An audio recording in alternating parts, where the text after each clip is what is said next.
evening, everybody, and welcome to this Grab the Popcorn edition of the God Squad podcast. Stuff is blowing up in Washington, D.C., and wherever Elon Musk is.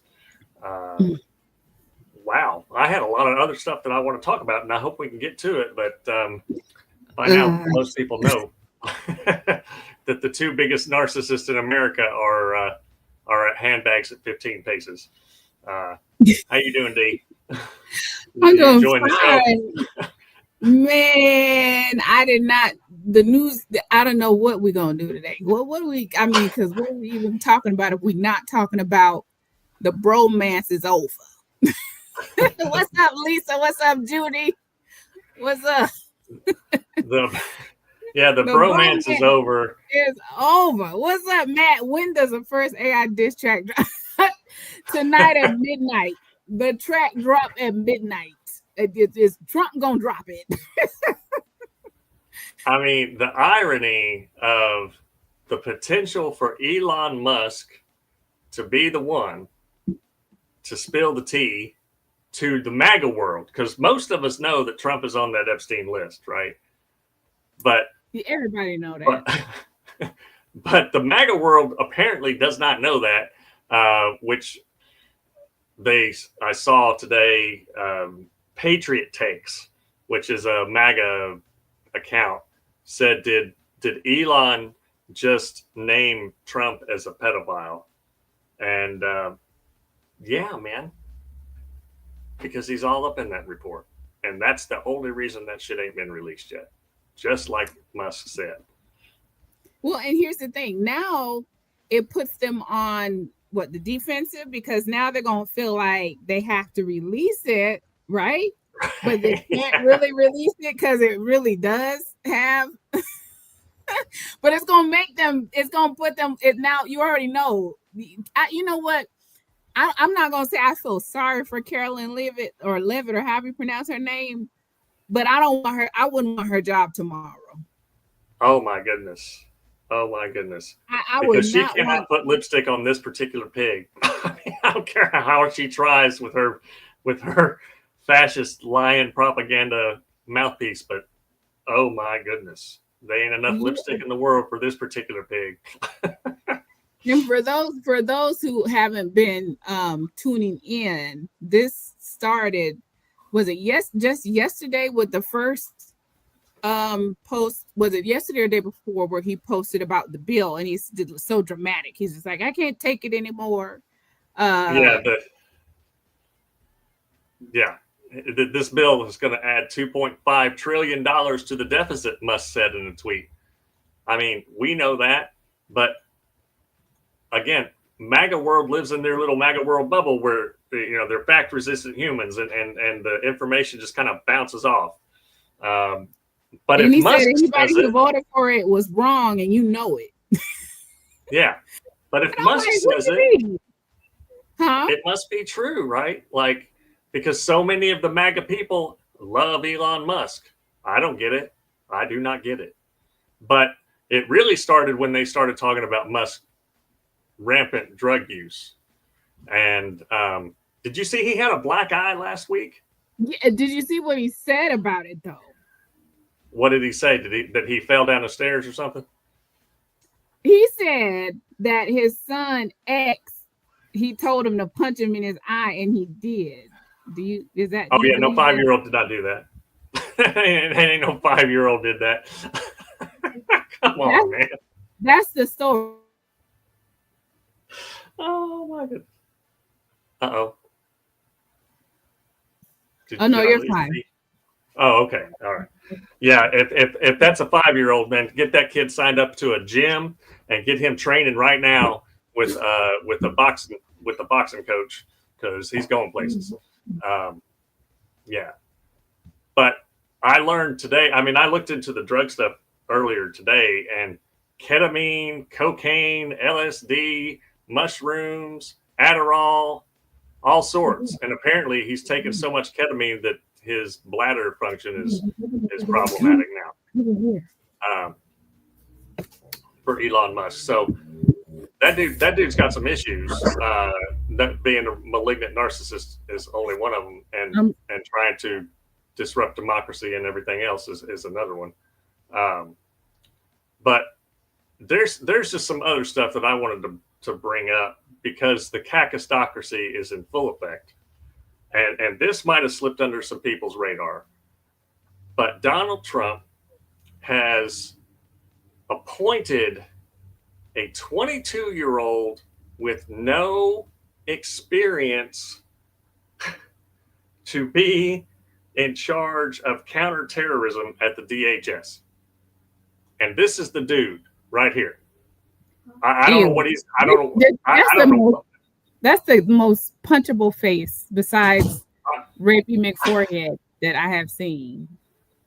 I mean, look at that eyebrow, y'all. He's arching his eyebrow.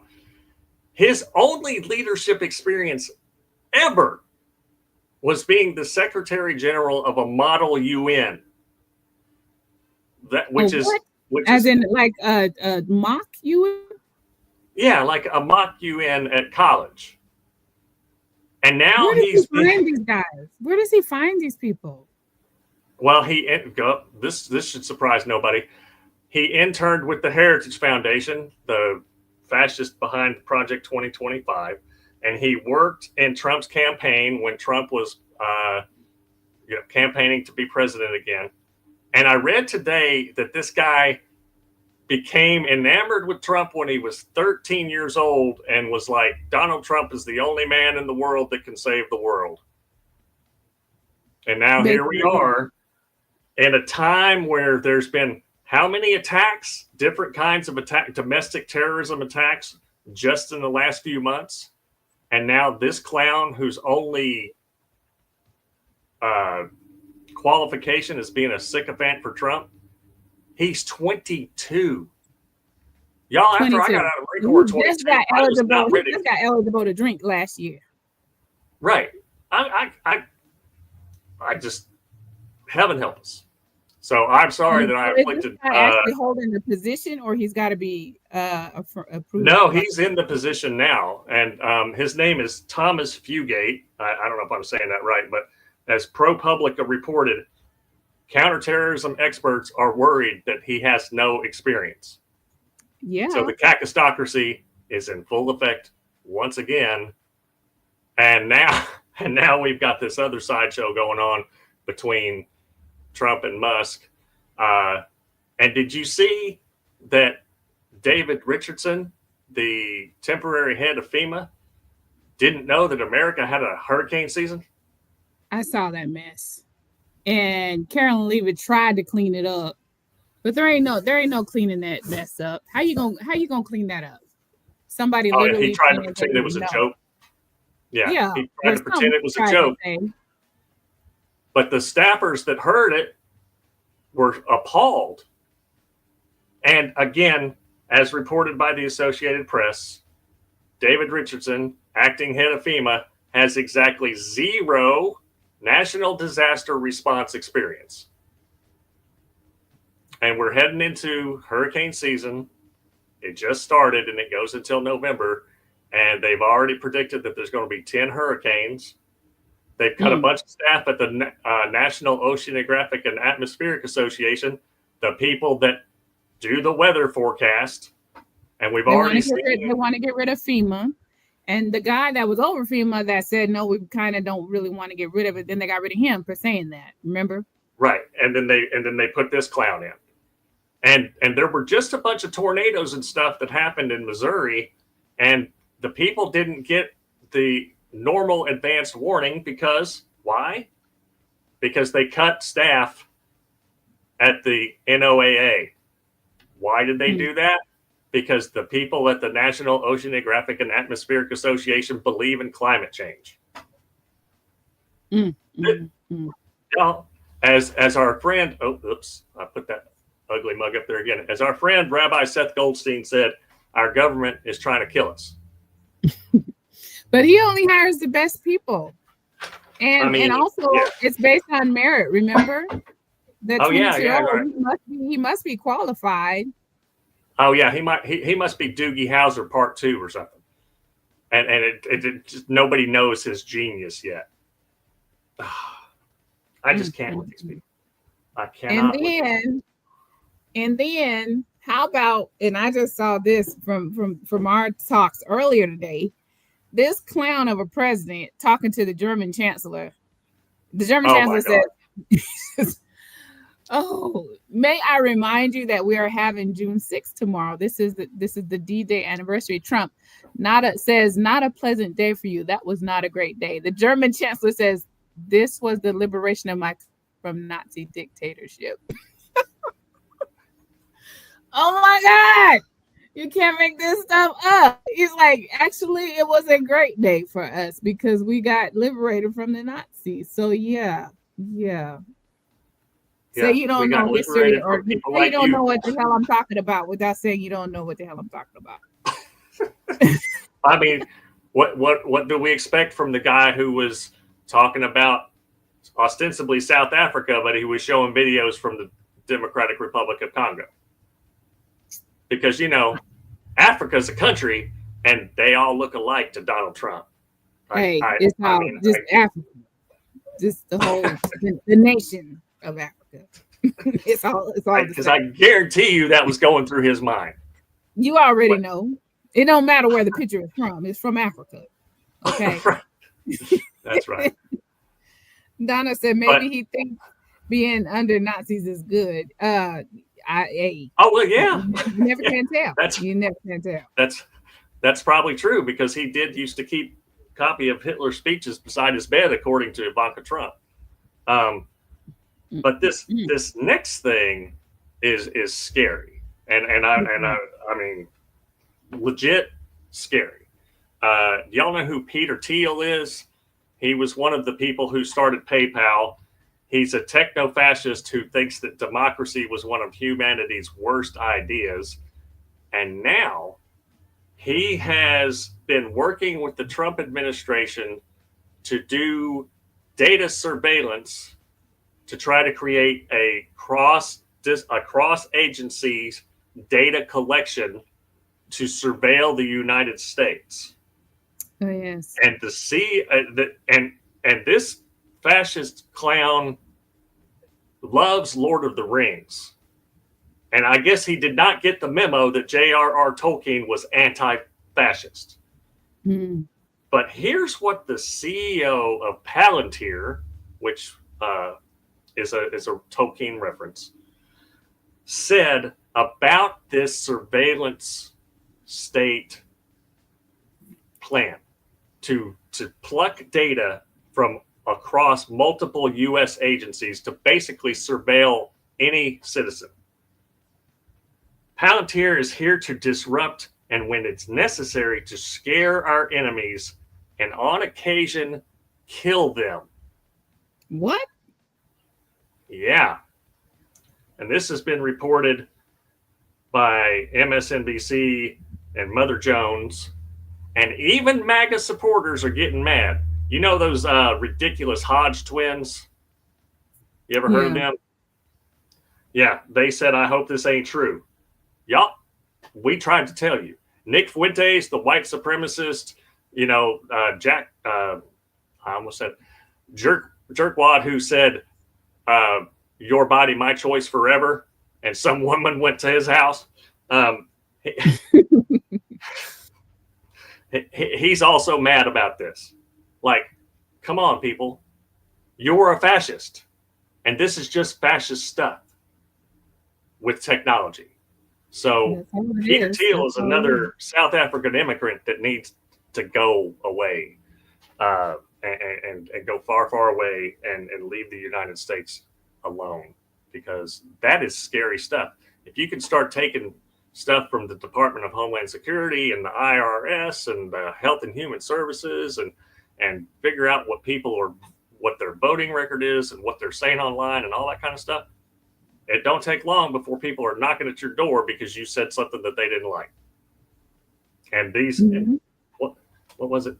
$908 million in government contracts have gone to this organization to set up this surveillance network.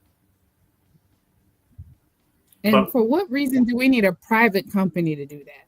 Don't we have the NSA already doing that? I mean, not what they're talking about, but this country, if anybody is delusional about it, we're already under surveillance. What do we need? Oh, What do right. we need Yeah. this company to do that for? Well, they want to go after immigrants. They want to go after any enemy. But it's not foreign enemies. It's people in the United States that they're surveilling. So who are they talking about killing?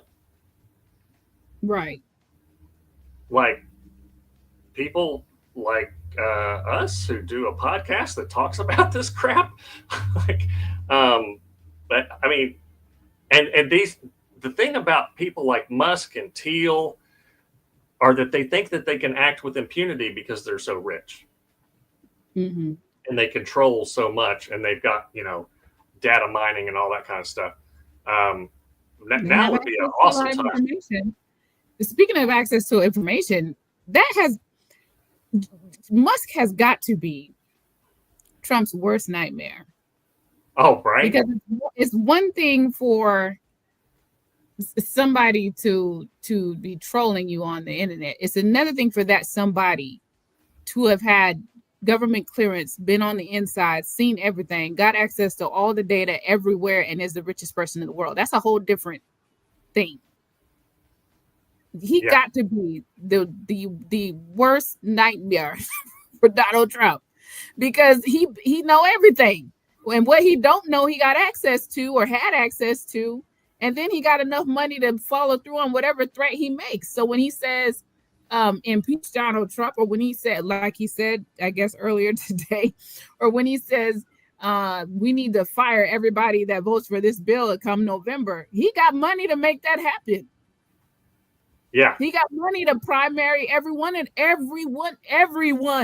Like, he could literally primary the entire Congress himself. He could finance a primary candidate for every single one that voted for the bill by himself.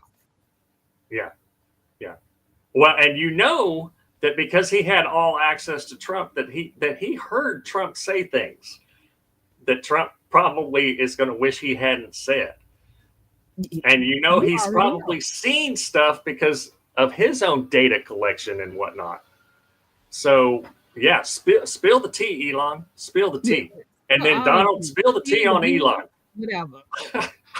Let them both implode. This is about to be the most look, they talking about the big beautiful bill. This is about to be the big beautiful bromance breakup, the big beautiful breakup. You understand what I'm saying?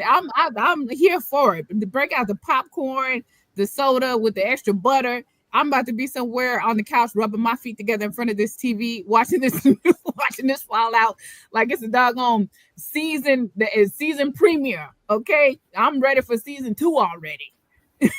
So, yeah, it's like Celebrity Deathmatch Narcissist Edition. You remember that show on MTV where they had the claymation celebrities fighting each other and stuff? Let's do it. I'm here for it. Let's do it. But there's so much going on in the news. We probably could talk about the news all night, but I'm sure you got somebody to talk to us about. Oh, I do. And tonight is the first time ever that we're going to have a repeat offender on the fundamentalist F-wittery of the week. And let me just bring it up. So tonight, the fundamentalist F-wittery is going to be brought to you by, once again, narcissistic grifter, Christo-fascist, NAR, apostle, worship pastor, whatever, Sean Foyt. And Sean Foyt, for those who didn't hear the February episode where he was featured on this, is the guy that said, let us worship during COVID, and hosted super spreader events so that he could stand up there and sing, I exalt me, because this dude gives off major league narcissist vibes.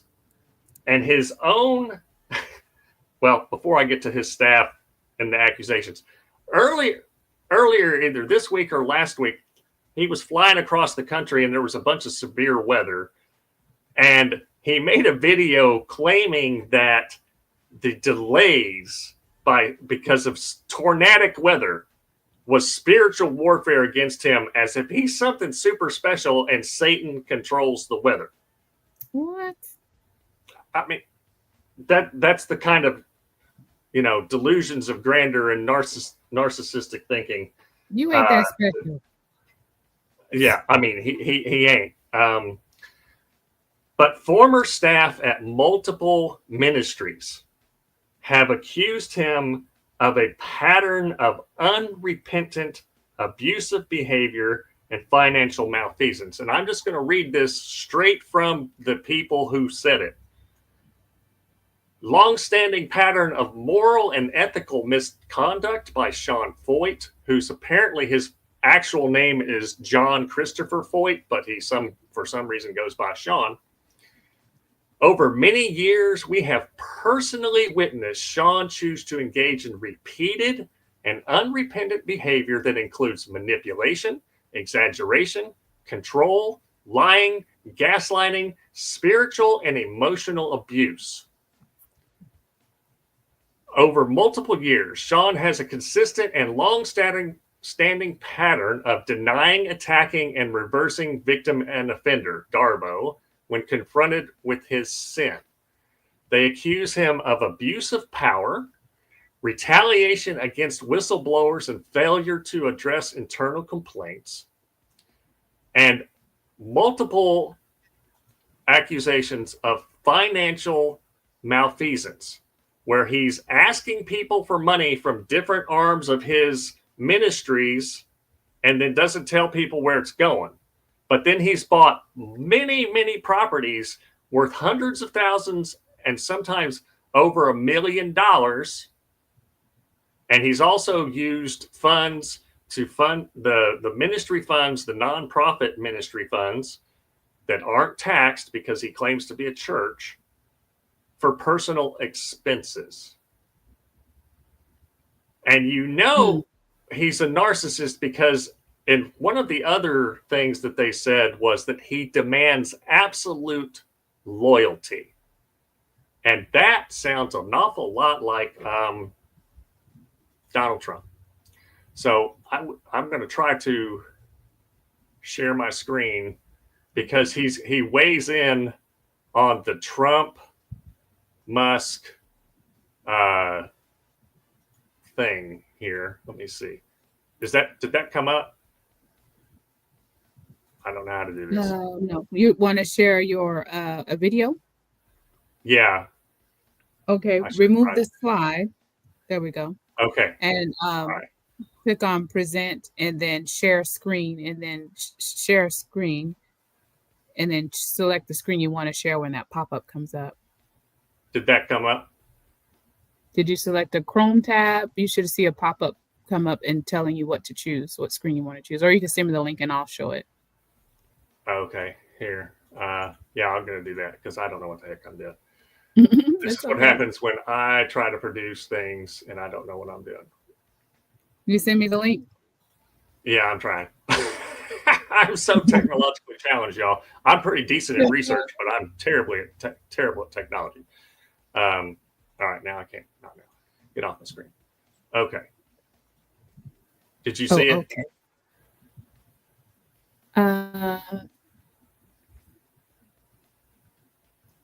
The funny thing about this clip, you shared a StreamYard link. I need the link to the actual video.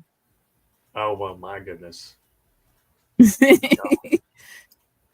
Yeah, the link to the actual. We've only been doing this for a year. There we go. This is almost episode 50. So what's funny about you this? Want to share him? Yeah. What's funny about this video, you say? Is that he almost gets it, but not quite.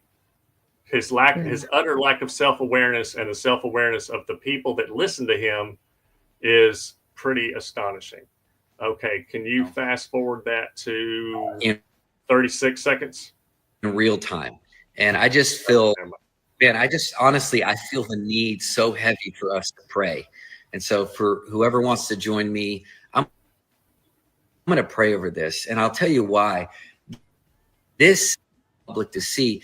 This is not good. A buddy that's a good friend and in the Elon camp, and I have a lot of friends that are in the Trump camp, and these are men of God in both camps, and both camps right now are warring for resolution. They're warring for healing and restoration, and it's a spirit, man. I just want to call it what it is. I'm working on a book right now on spiritual warfare. This is a spirit of division and accusation that is like circumventing the globe, and it's not good for the future of America. Some of you are out there, it's like, why do you care? This is politics. No, I care. It affects the economy. It affects policy. It affects what's happening in Congress. It affects if the government is going to default and the stock markets will collapse and will enter into a Great Depression. This is actually a massive deal that more people need to be paying attention to. And so I just want to take 2 minutes right now, and I want you to pray with me. I would love for you to pray with me that God would intervene. And I know that some people, this may sound silly and foolish, and you'd rather just follow it and eat popcorn in real time as you read the tweets. I want to pray. Yes. I want to believe that God can intervene. I see here in Romans, I'm just reading here at home, Romans 16:17, it says, I urge you, brothers and sisters, to watch out for those who cause divisions and put obstacles in your way that are contrary to the teaching you have learned. Keep away from them. And then it says, for such people are not serving our Lord, but their own appetite. Nah, really? You hear that? Watch out. Watch out when? Before you put them in the White House or after you put them in the White House? Exactly. Sowing division. My dude, you sow division with your anti-immigrant hate and bigotry and your anti-LGBTQ bigotry and all that nonsense, and supporting two people who are literal fascists. And again, he's a narcissist. And this was his response to the reporting that came out yesterday about all of this narcissistic kind of abuse, the Darbo and the financial mismanagement and the grifting. Birds of a feather working together. When Soros-backed Christianity Today, Rolling Stone, and the LGBTQ mafia gang up to attack Christians, a big breakthrough is coming. Never back down. Now, that Soros comment, that is an anti-Semitic trope. Mm-hmm. That a Jewish rich person is controlling all the things. And Christianity What does Soros have to do with anything? Who knows? A rich person was just sitting in office beside Trump until a couple of days ago. Right, but he's Jewish, so they got to throw that Jewish, puppet master, money grubbing, usurer kind of anti-Semitic trope in there. And Christianity Today is a pretty conservative theological magazine. And then Rolling Stone and the LGBTQ mafia. Now, what do gay, lesbian, trans, and questioning people have to do with your financial malfeasance, your narcissistic abuse? Nothing.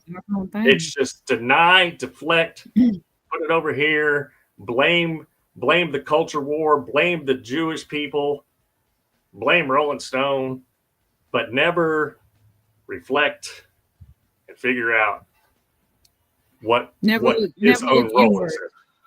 Never look inward. Never examine your heart and where you're at. And the fact that he's saying people are going to get popcorn and watch, I'm going to pray.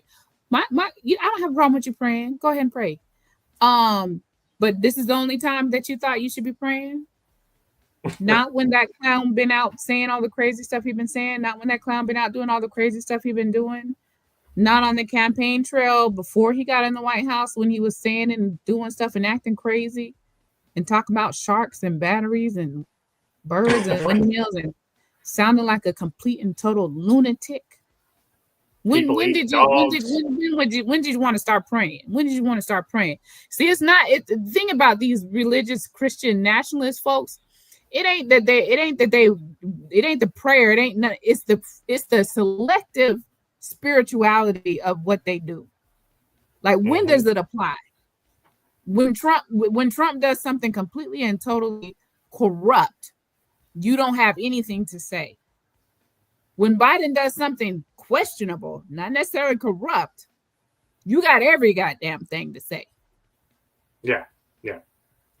Not that you've proven anything, but if the appearance of something, you got everything to say. When Trump does something in your mother, even when he does something in your face, you don't have nothing to say. Yeah. But you want to pray though. You should have been praying. I mean, he's on board with everything that Musk and Trump were doing. This is a guy that said that the tariffs were a good thing. This is a guy who said he loved Mexico and Mexicans, but he wanted to close the border. You know, this is the guy who, again, hosted super spreader events during COVID and let us worship. He was part of the New Apostolic Reformation Blitz the Country tour, trying to get people to vote for Trump. I mean, this guy would crucify Jesus in the name of MAGA and wokeness, or not being woke, because there's clearly, and then everything that goes against anything that he wants is spiritual warfare. Because, you know, he's got that charismatic bent to him.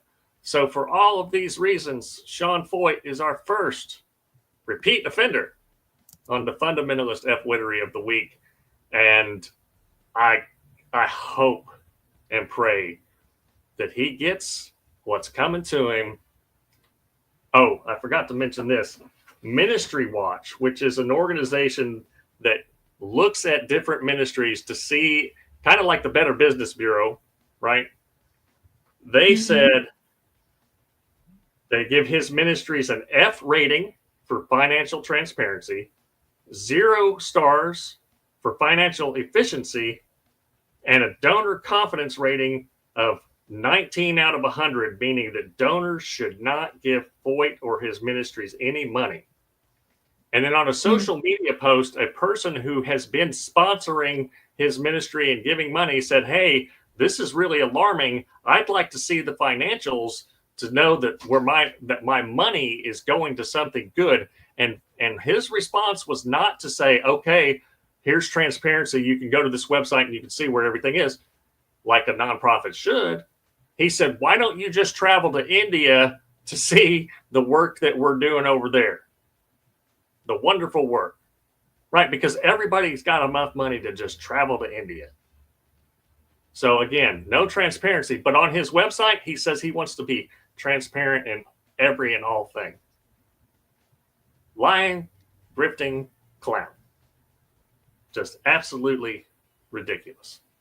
Mr. Sean Foyt. So if you know anybody that's giving this clown money, have an intervention, because your money's going to buy him a 40-acre cabin, hunting spread in Montana, and multiple properties, like 10 properties in Pennsylvania, expensive properties in Washington, D.C., and California, and all that kind of thing. Sean Foyt, this week's representative of fundamentalist F-wittery of the week. Narcissists of a feather flock together. And that's what you see with people like Foyt and his support for Trump and Musk. Gross. So Desimber, do you have something for us this week? This what are we calling it now? We're trying to keep it a little bit clean here, folks. It ain't easy. It ain't easy. This malfeasance is what I'm going to call it. And it is none other than this heifer right here, Joni Ernst. She had a town hall. I'm not sure if it was earlier this week or late last week. But she had a town hall, and one of her constituents asked her about the result of the big, beautiful bill. And imagine, can we just pause for a minute and just recognize how completely ridiculous it is to name a piece of legislation, multi-trillion-dollar legislation, one big, beautiful bill? Cacostocracy. Yeah. You can come up with nothing else. Anyway, moving on. Her constituents were expressing their concern about how this would impact people on Medicaid, Medicare, whatever the situation is. And her response was callous, demeaning, and disconnected from the reality of the real life threat that this poses to the people that she's elected to serve. And I'm going to show a video about it, and we'll talk about it on the other side. So let's see what this heifer had to say. We're going to see what this heifer had to say. All right. Senator Joni Ernst from Iowa is getting a lot of attention online after a recent town hall in her state. She was taking questions from her constituents about numerous issues, including possible Medicaid cuts in President Trump's, quote, big, beautiful bill. When someone mentioned that those cuts could lead to deaths, her response got a big reaction. Watch this. They are not eligible, so they will be coming off. So people are not, well, we all are going to die. So for heaven's sakes. After her response started going viral, today the senator doubled down, recording a fake apology while walking in a graveyard. Look at this, man. I made an incorrect assumption that everyone in the auditorium understood that, yes, we are all going to perish from this earth. So I apologize. And I'm really, really glad that I did not have to bring up the subject of the tooth fairy as well. Under the current GOP House passed spending bill, millions of people could lose access to health care if passed by the Senate. Senator Ernst said Friday that Republicans would protect social services for the most vulnerable. Listen, I want y'all to listen to me for a second. When you're serving someone and they have, mind you, the only reason you're in the position you're in is because the people put you there. Okay? You went before the people. You promised to be a certain kind of person. You gave them a certain kind of presentation. You took an oath that you were going to serve them. And your constituents bring a concern to you. And your response to them is, well, everybody's going to die. There's a certain word that I want to use with my whole chest that rhymes with itch. Itch? What the hell are you talking about? What do you mean everybody's going? We already know everybody's going to die. We're talking about what's going to happen as a direct result of this big, not beautiful bill. As in Trump said, it might could be big and it might could be beautiful, but it can't be, not Trump, Elon. It might could be big, it might could be beautiful, but it can't be both. He don't think it be both, and I don't think it is or will be both. I think it's DOA right now. It's dead right now. That bill is dead right now. Okay. But the thing is, even if any of it passes, it's going to be a problem for the poorest of us in this country. 11 million people could lose their health coverage. Talking under the guise of getting rid of waste, fraud, and abuse.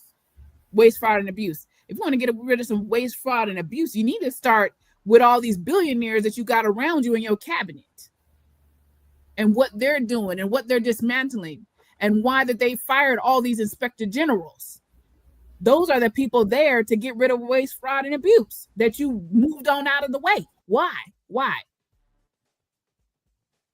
The bill that they passed makes around $600 billion in cuts to Medicaid, and about 10.9, which is around about 11 million people could lose their coverage over the next 10 years. What else does it do?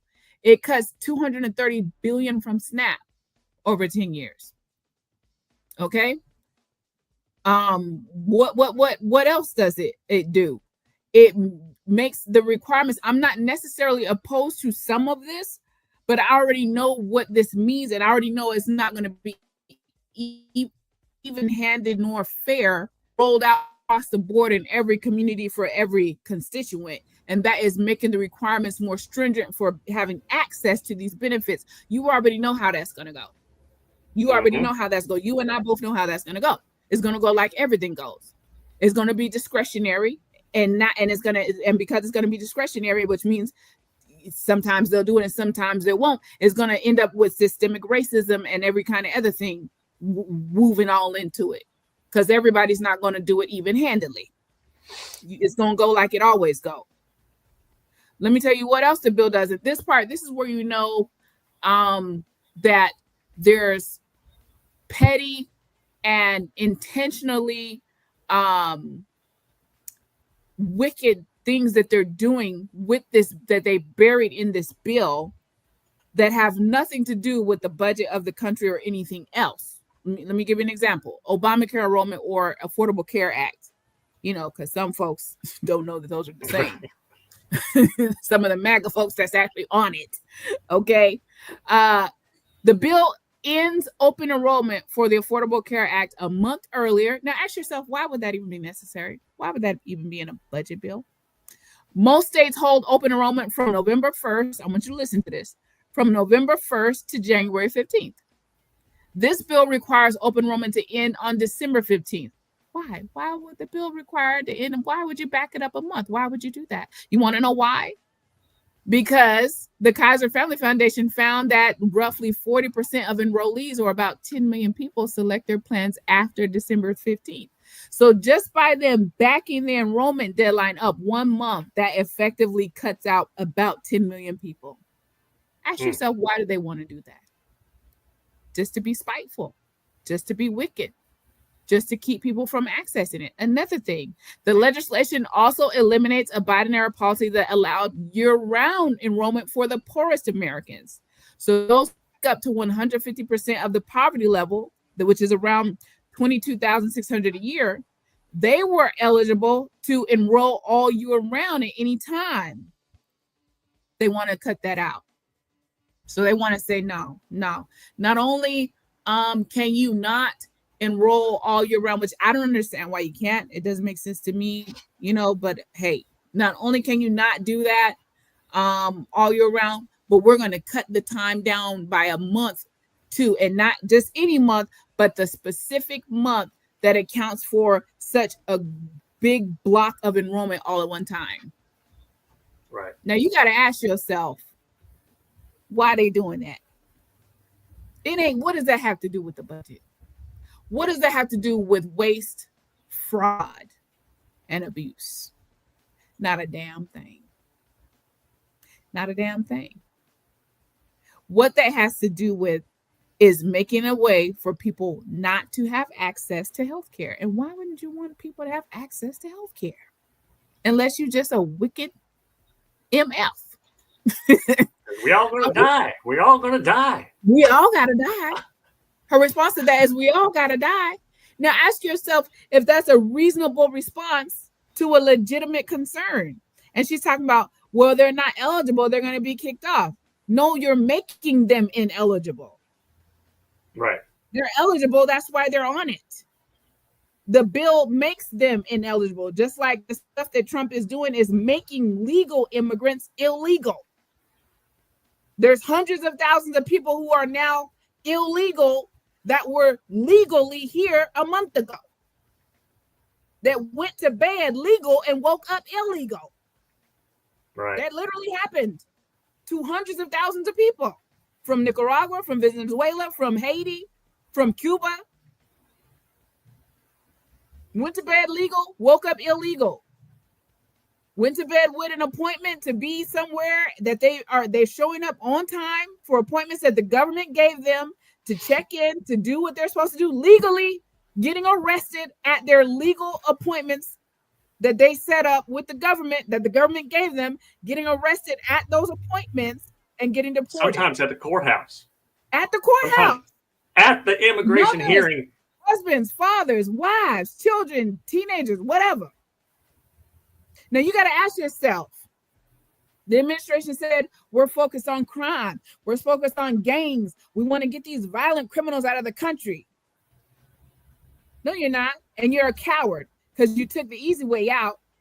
You're going to people's appointments who are here legally, that are following the law, that are checking in like they're supposed to, and you're deporting them at their freaking appointments. You're not worried about people here doing wickedness and crime. You're not worried about it. You be out on these streets getting these folks off these streets. You're in the courthouse. You're at the immigration office. You're in people's freaking naturalization appointments. deporting people before they could get through the naturalization process after they spent years and thousands of dollars. Yeah. Can you imagine getting arrested at your freaking naturalization interview? This happened. A bunch. And Stephen Miller is running around the White House screaming his head off because they're not meeting quotas. And that's apparently why ICE is going after people who are here legally, because they're trying to meet these quotas, because Stephen Miller is a dollar store fucking Nazi. And here we go. It is what it is. And this is where we are. And you got people like Joni Ernst from Iowa talking about, well, we all gotta die. And see, that's the arrogance and the hubris that can come out of your mouth when you're detached from the reality of the people that you actually supposed to serve. Yeah. And let's not forget that she gets as she's on government health care.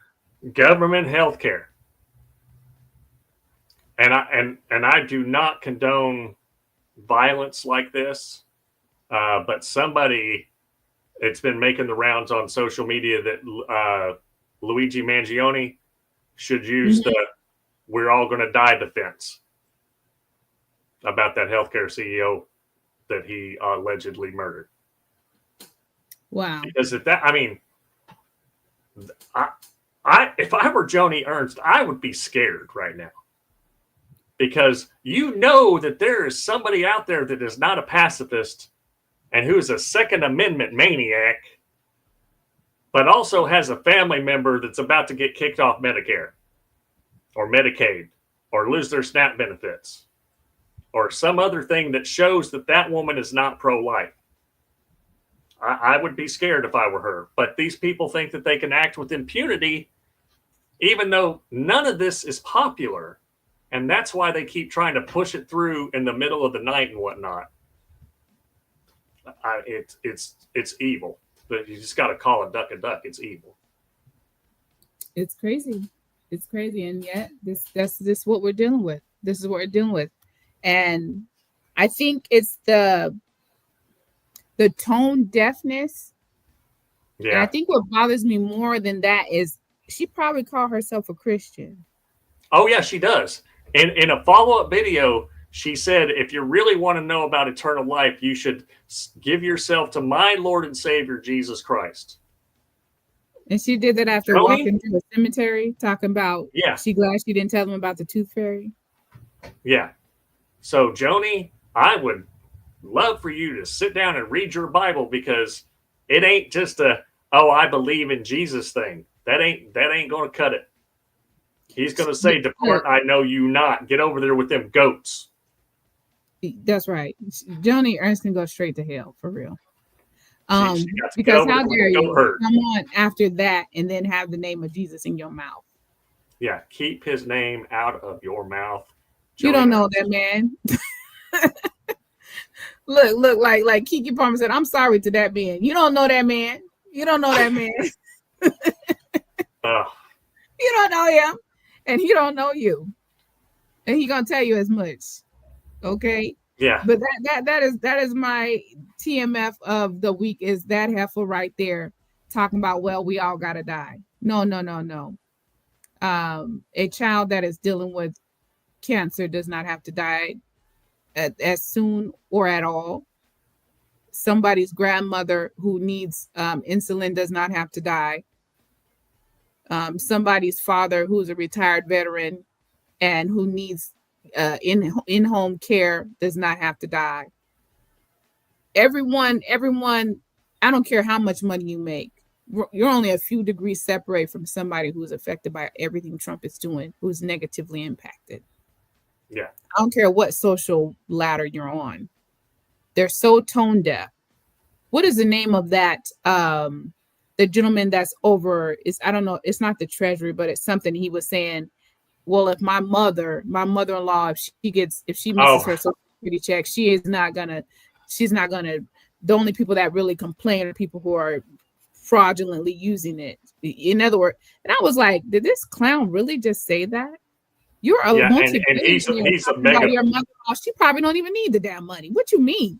There's somebody Yeah. who ain't gonna eat this month if they don't get that check. There's somebody who's gonna get evicted if they don't get. There's somebody who's not gonna be able to pay for their medication if they don't get that check. Are you what planet are you on? Yeah, Talking they about don't if care 'cause somebody it don't affect complains them. about not getting that check, there must be committing fraud. What? What they might Those complain because checks they are not don't have no big. dinner. Those checks on those Social Security disability checks are not very big. No. Not And- only and that, it- people have worked for that money. So what are you even talking about? People work all their life and put money in that system. It should be able to come back to them in their old age or in their if they're sick and unwell and unable to, they should be able to pull from a system that they've been putting into all their life. What are you talking about? yeah. But that is a disconnect from reality that these people are existing in. They're not even existing in the same world as the people that put them in office or the people that they're making decisions about every day. They're not on the receiving end of those decisions, and you could tell. Yeah. Well, You can Sally tell. Caulfield says we all got to die, but no one expects the government to get us there faster. And that's the point that Senator Chris Murphy said. He's like, yeah, we know we're all going to die, Joni, but not at 40, at a full life expectancy. And not because they got their Medicare or their medical care taken away from them or their Or they food got cut security or taken away from them. they couldn't get on insurance in the first place because y'all done put all these roadblocks in front of the Affordable Care Act. You couldn't get rid of it, so now you want to try to cripple it. They Right. know they can't. They're in a position where they could wipe it out, but they know they can't because too many of their own constituents are on it. So they failed with trying to kill it, and now they want to kill people that's on it. Now they want to put up roadblocks to get on it, to get access to it. Now there's politicians making the absurd claim that they're not getting kicked off of healthcare, even though they're getting kicked off of Medicare, because they're going to automatically go get healthcare from their jobs. Well, this is a capitalist society, folks, and most employers don't want to give good healthcare benefits because it cuts into their bottom line. And my sister, for example, a nurse, had terrible healthcare as a nurse. What's wrong with this situation? If you go to Costco, you can buy a giant bag of peas or a 50-gallon bucket of pickles or whatever because you're buying in bulk. It's cheaper, and that's what universal health care would be if we had a single payer system in this country. Everybody's covered, no exceptions. End of the story. Instead of jacking up the defense budget by another 150 million to take it to almost $1 trillion. And for what? For what? What do we need that money for? We have not been invaded since 1812, y'all. Think about that for a minute. The last time the continental United States was actually invaded by a foreign power was 1812. But we got to have a defense, and I put that in air quotes, budget of almost $1 trillion. Tax the rich and cut the freaking defense budget. Problem solved. Right there. Well, Joni, you earned that title. See, I've got just a little bit of good news. Okay. Just a little bit. The Trump administration illegally deported a gay Guatemalan man who's only known by his initials OCG to Mexico without due process. And he has now been removed from Mexico and brought back to the United States because judges said he needs due process. And he's in danger in Mexico because he's gay, and he had said that there had been sexual abuse of himself and whatnot while he was in Mexico. So finally, a judge pushed back, and the Trump administration has had to bring him back. They actually follow the law. I'm gonna tell you what, I am concerned about the other young man that they sent down to El Salvador. I'm concerned about whether he's even still alive. Yeah. And then here's this update on the Musk-Trump feud.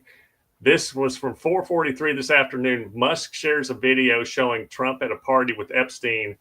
And it says, in 1992, Trump partied with Jeffrey Epstein. Just going to leave this here. So, yeah. That's he's done. He's done with Trump. If Donald Trump, who is a self-admitted sexual predator, gets what he deserves for being a sexual predator, that's going to be good news. So that'll be good news. Send us home with the word on the street, D. Okay, the word on the street is coming from a priest who is a social media pastor, Pastor Paul Dries. So I'm going to show a video for my word on the street in celebration of Pride Month. Happy Pride to all our folks in the rainbow community. I love you and God loves you too. And I want to show you this video as the word on the street today. So give me 1 second. I'll pull that up. All right. Pride, friends! You can't say that. Why not? Aren't you supposed to hate gay people? I don't think Christians are supposed to hate anybody. I love LGBTQ plus folks. That's why I'm an affirming pastor. What do you mean when you say affirming? I don't think being LGBTQ plus is sinful in any way. But doesn't the Bible say in Leviticus 18:22 that a man lying with a man is an abomination? It also says that those who follow God aren't supposed to eat pork or charge interest on loans, and that rebellious sons should be stoned to death. Okay, I get it. That when you win in battle against a town, you should kill all the males and take the females as slaves, that we should have little fences on the edges of our roof, that we should forgive debt every 7 years. Yeah, okay, I get it. We don't follow Levitical law. What about Romans 1:27? Males committed shameless acts with males and received in their own persons the due penalty for their error. What about Romans 2:1? Therefore, you have no excuse, whoever you are, when you judge others, for in passing judgment on another, you condemn yourself, because you, the judge, are doing the very same things. What about 1 Corinthians 6:9? What language does your translation use? The King James Version says, know ye not that the unrighteous shall not inherit the kingdom of God? Be not deceived, neither fornicators, nor idolaters, nor adulterers, nor effeminate, nor abusers of themselves with mankind. Wait, I thought this was a clear verse about gay people. Some translations refer effeminate as sodomites, but that's just a guess. The Greek is ambiguous. It refers to somebody that is soft or passionate. The Bible does not seem to say what I was told it said. Let me ask you a question. Do we follow the rest of St. Paul's sexual ethic? What do you mean? St. Paul said that celibacy is better than being married, and that even married people should practice celibacy. If we don't follow this teaching, why bring up Romans 1:26 or 1 Corinthians 6:9 as authoritative? I guess I've always been taught that the Bible is against LGBTQ plus people. If that was so important, why didn't Jesus say anything about it? He talks about in marriage how men and women become one flesh. That's descriptive, not proscriptive. Jesus never really addressed the issue directly, only obliquely in Matthew 19, where he encourages his disciples to accept eunuchs. What's a eunuch? Somebody who was born biologically male but had their testicles removed. Were they treated differently because of that? Yeah, they weren't allowed into the temple and faced discrimination. But Jesus told his disciples to welcome them? Yes, and we see that practiced in Acts 8, where St. Philip baptized a eunuch without any caveats. So Jesus and the early church welcomed people who were considered outsiders because of their sexual identity? Yes, that's why I want to say, Happy Pride, friends! Happy Pride, friends. Happy Pride, friends. So that is my word on the street, which is Happy Pride, friends. And I just want to say that because, I believe that God loves you and I love you. And I want to apologize if you ever received any hatred on behalf of the church or any religious institution. Those were people. Those were not God. And I hope that you will give God another try. If you don't, that's okay too. But I just want you to know that I believe God loves you, even if you don't. And I hope that doesn't offend you. If you don't believe in God, you could dismiss whatever I just said. Just know that I love you. Okay. That's right. All right. That's all I got is for the word on the street. I hope that was a blessing to you all. And like I said, we know we serve this podcast reaches all kinds of people who believe in God, people who don't, people who believe in Jesus, people who don't. So if there's anything that we ever say that's offensive, we apologize. It is not our intent. And feel free to correct us at any time. If there's something we're saying and we think we're being an ally, but we're really not. I'm learning all the time how to be a better ally to those who are different than me. So if there's something that we say that is offensive, feel free to reach out and say, hey, that's not the right way to say that. That's not the right way to cover that. We are receptive to that. So anyways, I love y'all. I got nothing but love for you at all times. All right. You got anything else before we dip out of here, Dillon? We got a special guest. Next week, No, No, that's 12. week after next. Week after I'm that, excited yeah. about those 2 guests that we got coming up back to back to back. I just want to remind everybody after that video that the only agenda that LGBTQ plus people have is living their lives authentically and being who God created them to be. And That's it. right. Just Donna like says she me missed and you. us. Well, I did drop an F-bomb earlier one time when I was talking about Stephen Miller. It is real hard to talk about Stephen Miller without swearing an awful lot. So Yeah, and to be honest, we might just have to put the cousin back in there. We might just have to deal with That's whatever consequences come from that. Anyways, we love y'all. Love, peace, and chicken breeze. Until next week, we out. It's been the God Squad. Y'all take care, all right? Peace, everybody.